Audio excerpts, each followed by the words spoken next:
Media reports from the time state the club's debt figure when you left. This was after you left, at being £60 million. That's something that you dispute. Well, that's a joke, and I mean a joke. I don't know where it came from. It was put up, I think, to probably, after the boardroom coup, I think it was put up probably to try and denigrate me as much as anything, to justify what they had done. Our debt at the time, and the highest debt we ever had with the bank, was £8.2 million.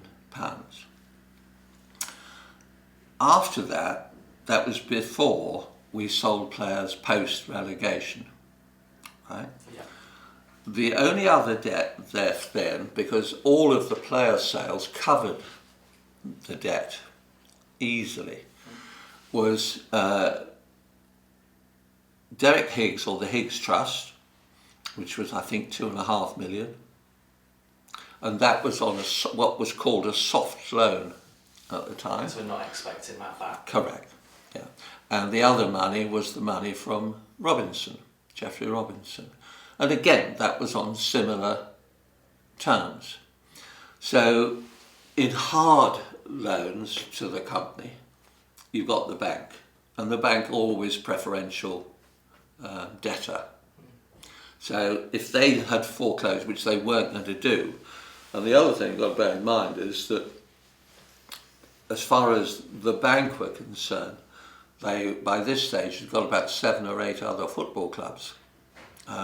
Because, pardon me, when I was the first football club, or we were the first football club to bank with them, and after it was going well and they were very happy, they asked me to, could I introduce them to other clubs and so on for them to approach, because they were keen to do football banking. And they ended up with, I think, Derby County, Sheffield Wednesday,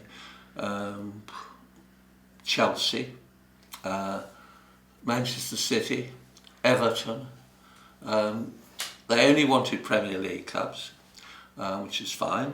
And in the end, the chief executive of the bank became vice chairman of Chelsea. So football was there, and Ken Bates and the chief exec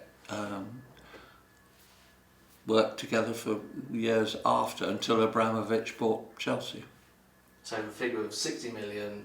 If anybody thinks for 1 minute that Coventry City could have a debt of 60 million, it's impossible. The whole turnover of the club was only 21 million. You know, no bank, nobody would lend you that sort of money or run that amount of debt on a business as small as this.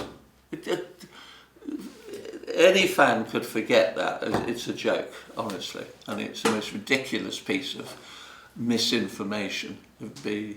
People talk about misinformation these days, and that would be a classic piece of it.